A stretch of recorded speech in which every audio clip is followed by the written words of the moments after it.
Hello बच्चों, good morning all. शिक्षा संकल्प 2.0 में आप सबको स्वागत है।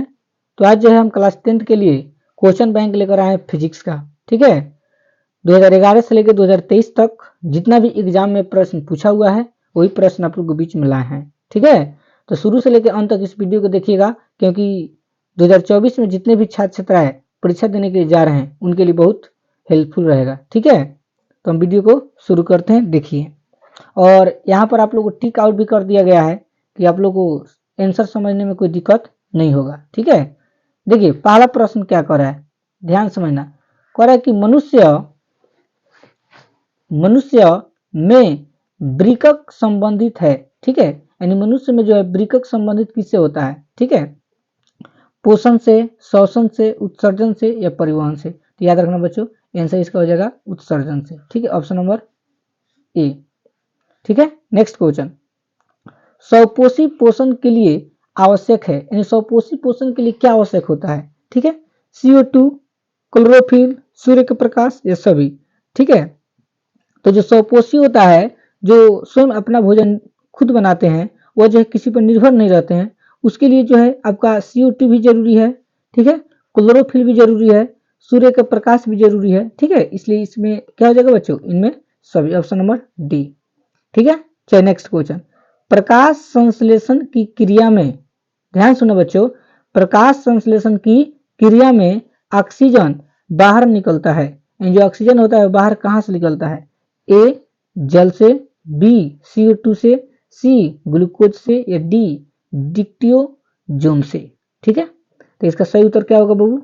आंसर हो जाएगा जल से। ठीक है, चलिए देखिए इसके आगे नेक्स्ट क्वेश्चन हम लोग बढ़ते हैं।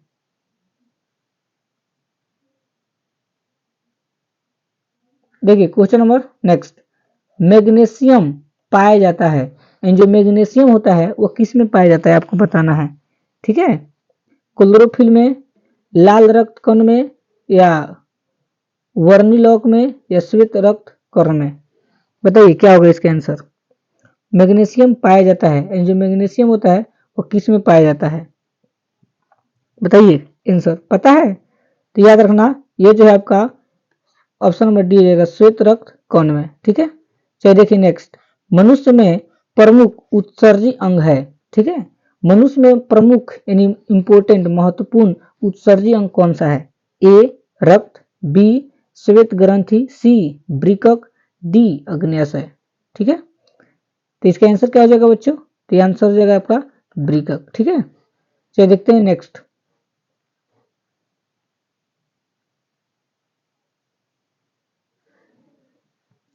अमीबा अपना भोजन किसके द्वारा पकड़ता है, या अमीबा अपना भोजन किस प्रकार ग्रहण करता है? ऐसे भी एग्जाम में आ जाएगा पकड़ता की जगह। ठीक है, ए स्पर्शक, बी कुटपाद, सी जीव, और डी इनमें से कोई नहीं। ठीक है, तो जो अमीबा होता है अपना भोजन जो है आपको याद रखना कुटपाद द्वारा पकड़ता है, ऑप्शन नंबर बी। निम्नलिखित में से कौन मलेरिया परजीवी है? ठीक है, निम्नलिखित में से कौन मलेरिया परजीवी है? ए प्लाज्मोडियम, बी लिस्मेनिया, सी प्रोटोजोआ, और डी इनमें से कोई नहीं। ठीक है, तो मलेरिया परजीवी आपका क्या हो जाएगा बच्चों? प्लाज्मोमिडियम। ठीक है, प्लाज्मोडियम हो जाएगा। चलिए नेक्स्ट क्वेश्चन।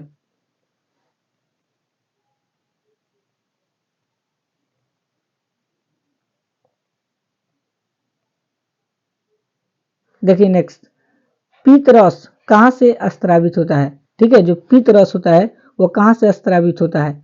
ए अग्न्याशय से, बी यकृत से, सी छोटी आंत से, या डी इनमें से कोई नहीं। तो जो पीत रस होता है वो स्त्रावित आपका क्या होता है बच्चों? यकृत से होता है, ऑप्शन नंबर बी हो जाएगा इसका आंसर। ठीक है, चलिए देखिए नेक्स्ट।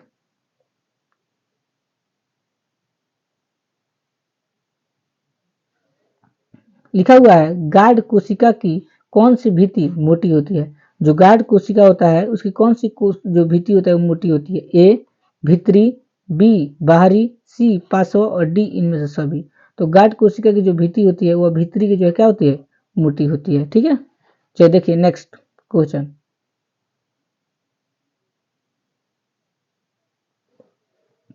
नेक्स्ट क्वेश्चन कह रहा है स्वपोषी पोषण के लिए आवश्यक है, यानी स्वपोषी पोषण के लिए क्या आवश्यक होगा? ए कार्बन डाइऑक्साइड तथा जल, बी क्लोरोफिल, सी सूर्य के प्रकाश, या डी उपयुक्त सभी।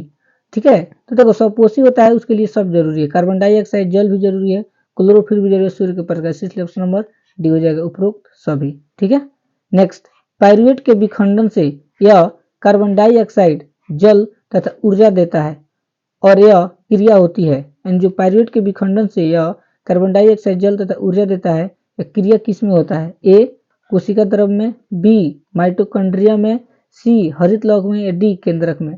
ठीक है, तो इसका आंसर याद रखना माइटोकॉन्ड्रिया होगा। ठीक है, इसी तरह आपको ऑप्शन देखने को मिलेगा, आप लोग ध्यान से ऑप्शन को देखकर टिक माउट कीजिएगा। ठीक है, हम रेट आप लोग को आंसर बताएंगे। देखिए नेक्स्ट,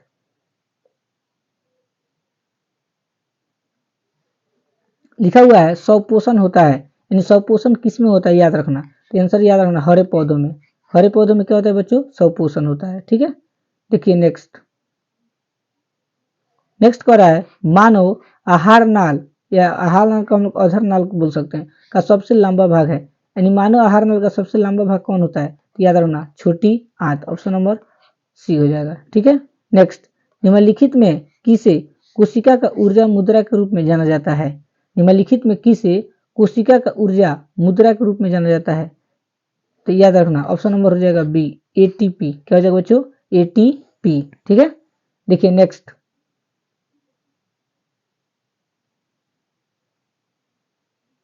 नेक्स्ट क्वेश्चन देखिए, हृदय से रक्त, हृदय से रक्त, इसको हम रुधिर भी बोलते हैं, हृदय से रक्त को संपूर्ण शरीर में पंप किया जाता है, किसके द्वारा पंप किया जाता है बताना है, तो याद रखना अलिंद्रों द्वारा। किसके द्वारा बच्चों?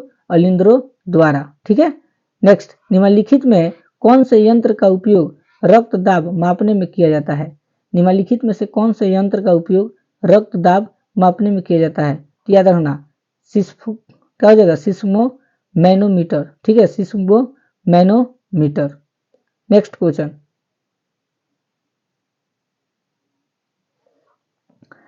रक्त का कौन सा अवयव, रक्त का कौन सा अवयव घायल स्थान से रक्त स्राव के मार्ग को रक्त का थाका बनाकर अवरुद्ध करता है? ठीक है, रक्त का कौन सा अवयव घायल स्थान से रक्त स्राव के मार्ग को रक्त का थाका बनाकर क्या करता है बच्चों? अवरुद्ध करता है। ए लाल रक्त कोशिकाएं यानी आरबीसी, बी श्वेत रक्त कोशिकाएं यानी डब्ल्यूबीसी, और सी प्लेटलेटस, और डी लसिका।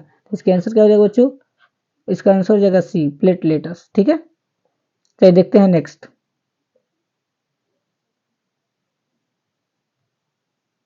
देखिए नेक्स्ट, एस्टोमोटा या एस्टोमेटा के खुलने और बंद होने की क्रिया को नियंत्रित करता है। ठीक है, यानी एस्टोमेटा जो होता है उसको खुलने और बंद होने की क्रिया को नियंत्रित कौन करता है? तो याद रखना आंसर हो जाएगा द्वार कोशिकाएं। क्या होगा बच्चों? द्वार कोशिकाएं। कौन सा एंजाइम वासा पर क्रिया करता है? यानी कौन ऐसा एंजाइम है, ठीक है, जो किस पर क्रिया करता है? तो वासा पर क्रिया करता है। ठीक है, तो आंसर हो जाएगा आपका लाइपेज। लाइपेज क्या होगा बच्चों? लाइपेज। चलिए देखिए नेक्स्ट क्वेश्चन, किस प्रकार के शोषण से, किस प्रकार के शोषण से अधिक ऊर्जा मुक्त होती है? यानी किस प्रकार के शोषण से हमको अधिक ऊर्जा मिलती है? ए वाईबीए, बी वाईबीए, सी ए बी दोनों, डी इनमें से कोई नहीं। इसका आंसर हो जाएगा ए बच्चों। ठीक है, वाईबीए। ठीक, नेक्स्ट, हाइड्रा में क्या पाया जाता है? जो हाइड्रा होता है उसमें क्या पाया जाता है? तो याद रखना स्पर्शक पाया जाता है, ऑप्शन नंबर डी। चलिए देखिए नेक्स्ट क्वेश्चन, पौधे में उत्सर्जी पदार्थ है, यानी जो पौधा होता है उसमें उत्सर्जी पदार्थ कौन है? तो याद रखना आपका गोंद भी हो जाएगा। ठीक है, आपका गोंद भी हो जाएगा, आपका टेनिन भी हो जाएगा, आपका रेजिन भी हो जाएगा, इसलिए इनमें से सभी। अमीबा में अधिकांश पोषण कैसा होता है? ठीक है, अमीबा में अधिकांश जो है पोषण कैसा होता है? तो याद रखना अंत ग्रहण द्वारा। ठीक है, अंदरे अंदरे जो है वो अपना ग्रहण कर लेते हैं। ठीक है, चलिए नेक्स्ट,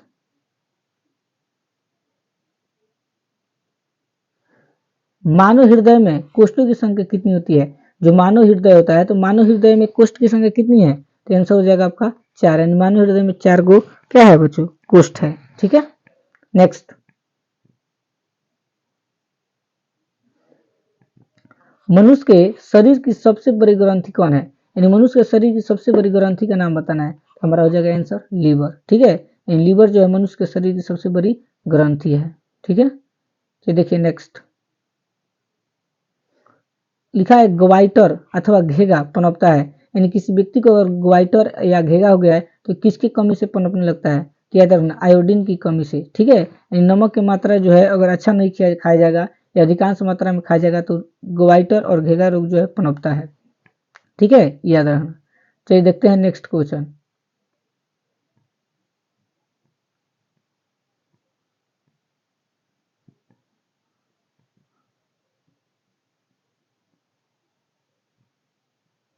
लिखा हुआ है मानव में डायलिसिस थैली है, जो मानव में होता है डायलिसिस थैली वो कहाँ पाया जाता है, तो याद रखना नेफ्रॉन में पाया जाता है। कौन सी पाया जाता है बच्चों, नेफ्रॉन में।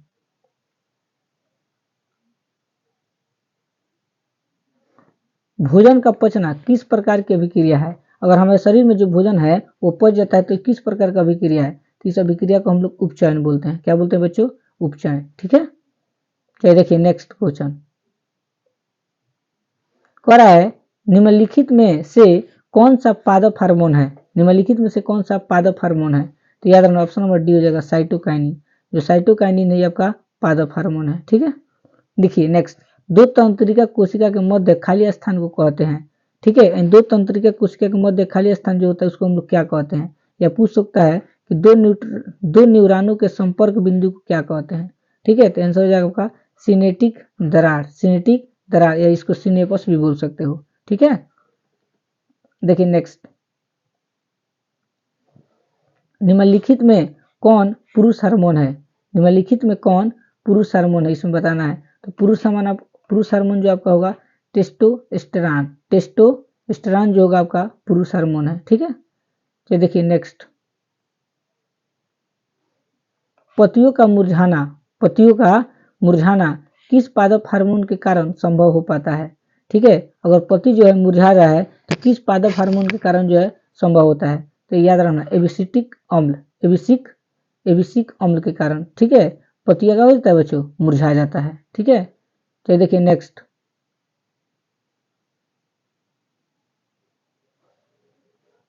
मस्तिष्क का कौन सा भाग शरीर की स्थिति तथा संतुलन का अनुरक्षण करता है। ठीक है, मस्तिष्क का कौन सा भाग, मस्तिष्क का कौन सा भाग शरीर की स्थिति तथा संतुलन का क्या करता है, अनुरक्षण करता है, तो याद रखना अनुमस्तिष्क हो जाएगा। क्या जगह बच्चों, अनुमस्तिष्क। थायराइड ग्रंथि से कौन सा हार्मोन निकलता है। ठीक है, थायराइड ग्रंथि जो होता है उससे कौन सा हार्मोन निकलता है, तो इसका आंसर क्या हो जाएगा, बी थायरॉक्सिन। ठीक है, थायरॉक्सिन।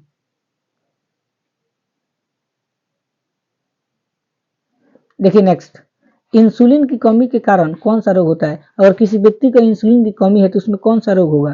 ठीक है, तो ऑप्शन नंबर डी हो जाएगा, याद रखना मधुमेह। ठीक है, देखिए नेक्स्ट क्वेश्चन कर रहा है एंड्रोजन है नर्लिंग हार्मोन, बी स्त्रीलिंग हार्मोन, सी पाचक रस, या डी पैराथायराइड हार्मोन। ठीक, तो एंड्रोजन जो होता है आपका नर्लिंग हार्मोन है। ठीक है, तो देखिए नेक्स्ट एंड्रोजन कौन सा हार्मोन है आपको बताना है, तो एंड्रोजन जो अभी है ये क्या होगा, नर्लिंग हार्मोन होगा। ठीक है, तो नेक्स्ट कह रहा है कि इनमें से कौन अंत स्त्रावी ग्रंथि नहीं है, इनमें कौन जो है अंत स्त्रावी ग्रंथि नहीं है, तो इसका ऑप्शन हो जाएगा डी। ठीक है, यकृत जो है आपको अंत स्त्रावी ग्रंथि नहीं है। नेक्स्ट क्वेश्चन निम्न में से कौन पिट्यूटरी ग्रंथि से निकलने वाला हार्मोन है। ठीक है, निम्न में से कौन पिट्यूटरी ग्रंथि से निकलने वाला क्या है बच्चों, हार्मोन है, तो इसका आंसर हो जाएगा आपका वृद्धि हार्मोन। ठीक है, नेक्स्ट मधुमक्खी का डंक एक अम्ल छोड़ता है, जो मधुमक्खी होता है उसका डंक कैसे होता है बच्चों, एक अम्ल छोड़ता है, जिसके कारण दर्द एवं जलन का अनुभव होता है, उसे क्या कहते हैं, ये अम्ल है, तो याद रखना मेथोनोइक अम्ल हो जाएगा। क्या हो जाएगा बच्चों, मेथोनोइक अम्ल। ठीक है, ये देखिए नेक्स्ट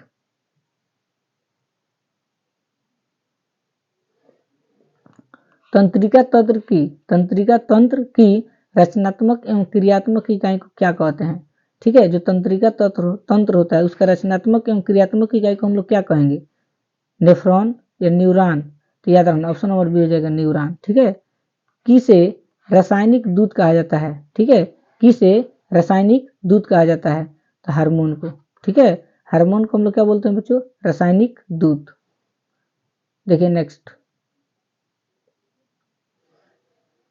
क्वेश्चन, शरीर का संतुलन बनाए रखता है, यानी शरीर का जो संतुलन होता है इसको कौन बनाए रखता है, तो याद रखना सेरिबेलम। कौन बनाए रखता है बच्चों, सेरिबेलम। किशोरावस्था में होने वाले शारीरिक परिवर्तन का कारण है, ठीक है, किशोरावस्था में होने वाले शारीरिक परिवर्तन का कारण क्या है, तो याद रखना आपका आंसर हो जाएगा टेस्टोस्टेरोन, टेस्टोस्टेरोन और एस्ट्रोजन, इसलिए इसका आंसर हो जाएगा ए और बी दोनों, ऑप्शन नंबर डी, ठीक है। नेक्स्ट, निम्नलिखित में कौन पादप हार्मोन नहीं है, इन चारों ऑप्शन में बताना है कौन पादप हार्मोन नहीं है, ठीक है। तो पादप हार्मोन आपका कौन नहीं है बच्चों, ऑक्सीटोसिन। क्या होगा बच्चों, ऑक्सीटोसिन। ऑक्सीटोसिन ऐसा हार्मोन है जो पादप हार्मोन के अंतर्गत नहीं आता है।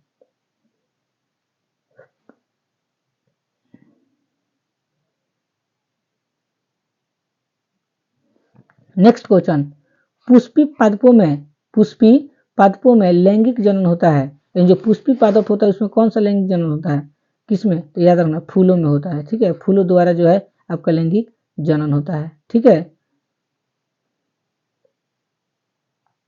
मानव मादा के जनन तंत्र का भाग नहीं है, जो मानव मादा होता है उसके जनन तंत्र का भाग नहीं है, कौन, तो याद रखना आपका आंसर हो जाएगा शुक्रवाहिका। क्या होगा बच्चों, शुक्र वाहिका, ठीक है, ऑप्शन नंबर सी। नर युग्मक एवं मादा युग्मक के संलयन को कहते हैं, नर युग्मक और मादा युग्मक के संलयन को हम लोग क्या कहते हैं, बताओ, किण्वन, बोनापन या मधुमेह या कोई नहीं, तो इनमें कोई नहीं, ठीक है। नर युग्मक और मादा युग्मक को हम निषेचन बोलते हैं, तो इसमें ऑप्शन नंबर नहीं दिया, इसलिए इसमें क्या हो जाएगा बच्चों, कोई नहीं।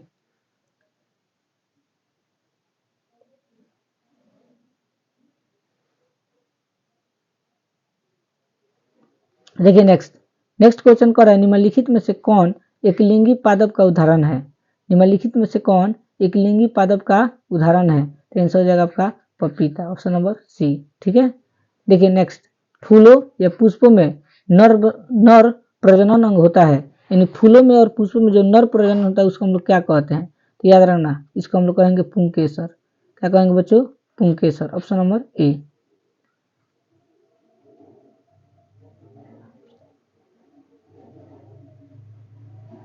देखिए नेक्स्ट क्वेश्चन कहता है, द्विखंडन होता है, यानी जो द्विखंडन होता है वो किस में होता है, आपका अमीबा में या पैरामीशिया में या लिस्मेनिया में, इनमें सभी। तो जो द्विखंडन होता है आपका अमीबा में भी होता है, पैरामीशिया में भी होता है और लिस्मेनिया में होता है, इसलिए ऑप्शन नंबर डी हो जाएगा, ठीक है। देखिए नेक्स्ट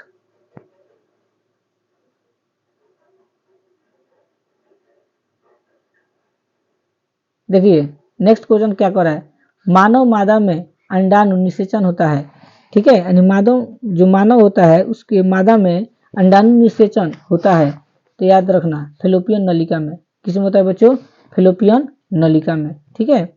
मुकुलन द्वारा अलैंगिक जनन होता है, इन जो मुकुलन द्वारा होता है उसका अलैंगिक जनन कहाँ होता है, तो याद रखना ऑप्शन नंबर ए हो जाएगा, हाइड्रा में। क्या हो जाएगा बच्चों, ऑप्शन नंबर ए, हाइड्रा में। नेक्स्ट, अलैंगिक जनन मुकुलन द्वारा होता है, जो अलैंगिक जनन होता है वो मुकुलन द्वारा किस में होता है, ए अमीबा में, बी विस्ट में, या सी प्लाज्मोडियम में, या डी लेशमानिया में, ठीक है। तो अलैंगिक जनन जो मुकुलन द्वारा होता है वो आपका कौन सी में होता है बच्चों, ईस्ट में होता है, ऑप्शन नंबर बी, ठीक है। देखिए नेक्स्ट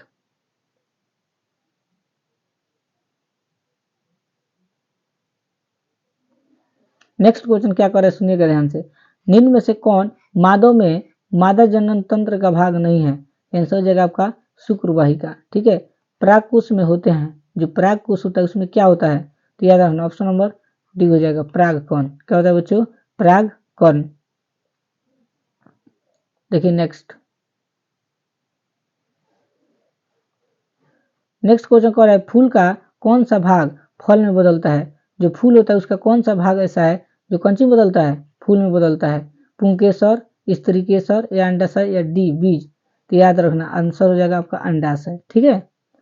पराग नलिका का बीजांड की ओर वृद्धि करना किस प्रकार के अनुवर्तन से संबंधित है, याद रखना रसायन निवर्तन, रसायन निवर्तन से क्या बच्चों संबंधित है।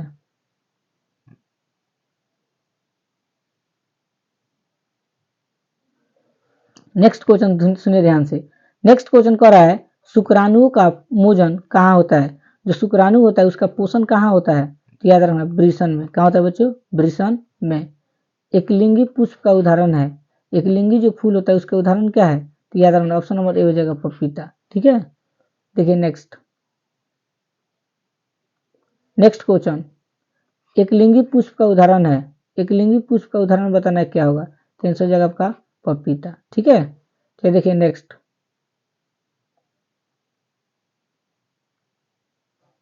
नेक्स्ट क्वेश्चन, मानव जनन अंग किस वायु में परिपक्व एवं क्रियाशील होता है। जो मानव जनन अंग होता है वो किस वायु में जो है परिपक्व एवं क्रियाशील होता है, ये चीज के बारे में हमको जानना है। ठीक है, तो क्या हो जाएगा बच्चों इसका आंसर, इसका आंसर हो जाएगा आपका 18, ऑप्शन नंबर बी। ठीक है, कौन विकसित होता है, इसमें कौन विकसित होने वाला है, ए परागकोश, बी अंडाशय, सी पुंकेसर, डी बीजांड। ठीक है, या बीजांड जिसको बोल सकते हो। देखिए next. Next question, next question कह रहा है निम्नलिखित में से कौन लैंगिक जनन संचारित रोग है। ठीक है, निम्न में से कौन लैंगिक जनन संचारित रोग है, ऑप्शन नंबर क्या हो जाएगा डी। ठीक है, बी और सी दोनों हो जाएगा, सुजाक और एड्स। ठीक है, देखिए नेक्स्ट। नेक्स्ट क्वेश्चन कह रहा है विकसित अंडाशय कहलाता है, जो विकसित अंडाशय होता है उसको हम लोग क्या कहते हैं, तो याद रखना कहते हैं उसको फल। क्या कहते हैं बच्चों, फल। ठीक है, निम्न में से कौन सा जीवाणु जनित रोग नहीं है। ठीक है, निम्न में से कौन सा जीवाणु जनित रोग नहीं है, ए गोनोरिया, बी सिफिलिस, डी मासा, या डी इनमें से कोई नहीं। तो इसका आंसर हो जाएगा आपका सी मासा। ठीक है, नेक्स्ट।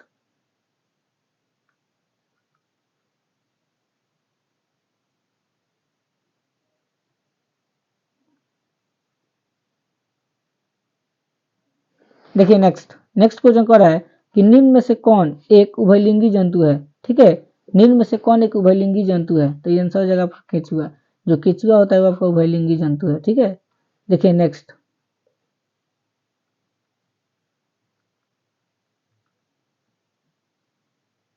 नेक्स्ट क्वेश्चन ध्यान से समझिएगा। नेक्स्ट क्वेश्चन कह रहा है नेक्स्ट, जीवों की उत्पत्ति के पहले, जीवों की उत्पत्ति के पहले पृथ्वी पर निम्नलिखित में क्या नहीं था। ठीक है, CO2 या NO2 या O2 या इनमें से सभी। तो इनमें से सभी जो है आपका जब शुरुआत हुआ था जीवों का उस टाइम पृथ्वी पर जो है CO2 भी नहीं था, ना NO2 था, ना O2 था। ठीक है, याद रखना, यानी इनमें सभी हो जाएगा, ऑप्शन नंबर डी।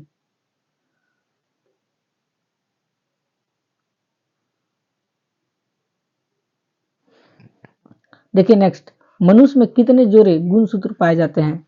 ठीक है, मनुष्य में कितने जोड़े गुणसूत्र पाए जाते हैं, या मानव शरीर के किसी कोशिका में गुणसूत्रों के कितने युग्म होते हैं, ये चीज के बारे में बताना है। तो यार ऑप्शन नंबर सी हो जाएगा 23 जोड़ा।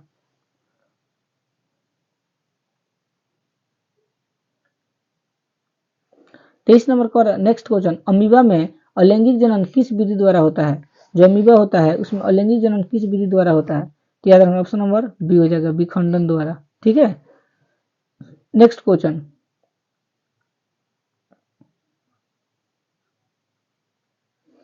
नेक्स्ट क्वेश्चन कह रहा है समझात अंगों के उदाहरण है, यानी समझात अंगों के उदाहरण बताना है। तो हम क्या बताए, हमारे हाथ तथा कुत्ते के अग्रपाद। ठीक है, ऑप्शन नंबर ए सही है। देखिए नेक्स्ट। नेक्स्ट क्वेश्चन कह रहा है विकासीय दृष्टिकोण से हमारी किससे अधिक समानता है। ठीक है, तो ऑप्शन नंबर बी हो जाएगा चिंपैंजी से। चिंपैंजी से जो है हमको अधिक समानता मिलता है। ठीक है, मेंडल ने अपने प्रयोग के लिए किस पौधे का चयन चुना। ठीक है, जो मेंडल थे अपने प्रयोगों के लिए किस पौधे का चयन किया, तो आंसर याद रखना मटर के पौधे का चयन किया, ऑप्शन नंबर क्या हो जाएगा ए।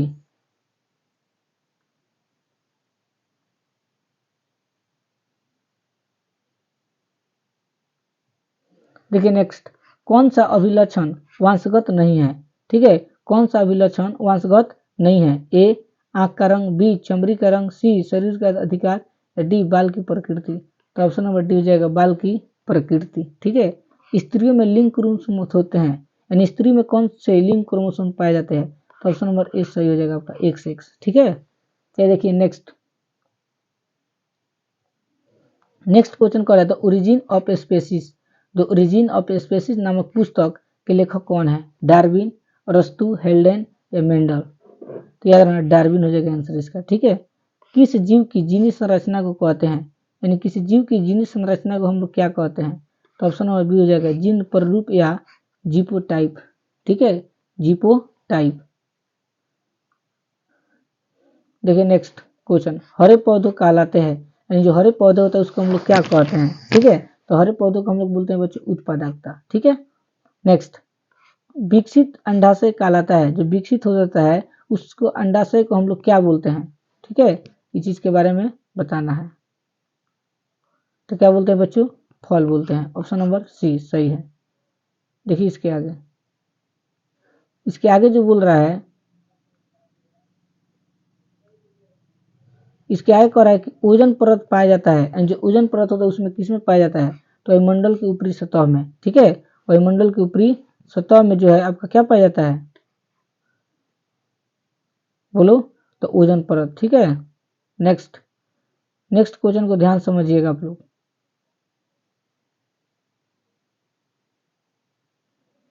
नेक्स्ट क्वेश्चन देखिए बता रहे हैं। नेक्स्ट क्वेश्चन कह रहा है ओजोन के एक अणु में ऑक्सीजन के कितने परमाणु होते हैं? ठीक है, जो ओजोन होता है उसके अणु में ऑक्सीजन के परमाणु की संख्या बताना है कितने होते हैं?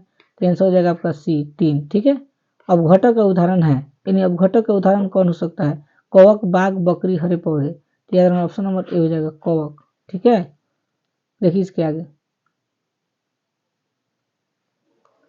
चिपको आंदोलन का मुख्य उद्देश्य संरक्षित करता था। ठीक है, चिपको आंदोलन जो हुआ था उसका मुख्य उद्देश्य क्या होता है? तो याद रखना वृक्षों को, ठीक है, वृक्षों को हम लोग क्या रखना चाहिए? सुरक्षित रखना चाहिए। नेक्स्ट क्वेश्चन, कौन सी गैस ओजोन परत में छेद के लिए उत्तरदायी है? ठीक है, कौन सी गैस ओजोन परत में छेद के लिए क्या बच्चों? उत्तरदायी है। ठीक है, आपको ऑप्शन बताना है क्या होगा। तो इसका आंसर आपका क्या हो जाएगा? तो क्लोरोफ्लोरोकार्बन, जिसका सूत्र, जिसका संकेत जो है होता है CFC। देखिए इसके आगे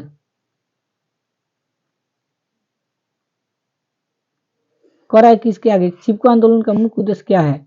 यह संरक्षित करता है, तो वृक्षों को सुरक्षित करता है। ठीक है, चलिए देखिए इसके आगे चिपको आंदोलन किससे संबंधित है? जो चिपको आंदोलन होता है किससे संबंधित है? तो यार ऑप्शन नंबर ए हो जाएगा। ठीक है, वन संरक्षण। निम्नलिखित में किसके कारण अम्ल वर्षा होती है? ठीक है, निम्नलिखित में किसके कारण जो है अम्ल वर्षा होती है? तो आंसर याद रखना SO2 के खिलाफ, SO2।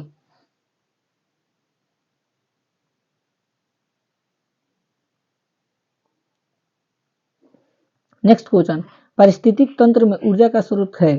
ठीक है, जो पारिस्थितिक तंत्र होता है उसमें ऊर्जा का स्रोत क्या है? ए वायु, बी सूर्य प्रकाश, सी वर्षा जल, डी मिट्टी। तो आंसर हो जाएगा आपका बी सूर्य प्रकाश। ठीक है, नेक्स्ट निम्नलिखित में कौन पर्यावरण के अंतर्गत आते हैं? ठीक है, निम्नलिखित में से कौन पर्यावरण के अंतर्गत आते हैं? स्थल मंडल, वायुमंडल, जलमंडल या इनमें सभी? तो ऑप्शन नंबर डी हो जाएगा इनमें सभी। देखिए इसके आगे एक वन पारिस्थितिक तंत्र में कितने पोषी स्तर होते हैं? जो एक वन पारिस्थितिक तंत्र होता है उसमें कितने पोषी स्तर है बताना है। 1 2 3 4, तो ऑप्शन नंबर डी हो जाएगा 4। ठीक है, नेक्स्ट पारिस्थितिक तंत्र में ऊर्जा का प्रवाह होता है। जो पारिस्थितिक तंत्र होता है उसमें ऊर्जा का प्रवाह कहाँ तक होता है? एक दिशीय या बहुदिशीय या द्विदिशीय या चक्रीय? तो आंसर हो जाएगा आपका ए। ठीक है, एक दृश्य। ठीक है, तो देखिए नेक्स्ट क्वेश्चन क्या कह रहा है कि निम्न में से कौन प्राकृतिक संसाधन नहीं है? ठीक है, बताना है चारों ऑप्शन में कौन प्राकृतिक संसाधन नहीं है। तो आंसर हो जाएगा आपका डी, ऑप्शन नंबर डी, जीवधारी। ठीक है, यूरो सेकेंड का संबंध है, जो यूरो थे उनके सेकेंड का संबंध क्या है? तो वायु लिखिएगा, वायु प्रदूषण से। ठीक है, वायु प्रदूषण से। निम्न में से कौन एक भूमिगत जल का उदाहरण है? ठीक है, निम्न में से कौन एक भूमिगत जल का उदाहरण आपको बता देना है। तो ऑप्शन नंबर बी हो जाएगा कुआं। ठीक है, देखिए नेक्स्ट। ठीक है, तो इतना ही जो है आपका क्वेश्चन बैंक यानी मॉडल पेपर में जो है आपको, या इसको बोल सकते हो 2011 से लेकर 2023 में जितना भी बायोलॉजी का प्रश्न पूछा हुआ था वही आपको है। ठीक है, तो आप लोग जो है इसको अगर याद नहीं हो रहा है तो आप लोग इसको कॉपी में नोट कर लीजिए और अच्छी तरीके से याद कर लीजिए। ठीक है, क्योंकि आप लोग को एग्जाम में इस प्रश्न से क्या होगा देखने को मिलेगा। अगर आप लोग चैनल पर नए होंगे तो चैनल को सब्सक्राइब कीजिए और वीडियो को शेयर कीजिएगा। धन्यवाद।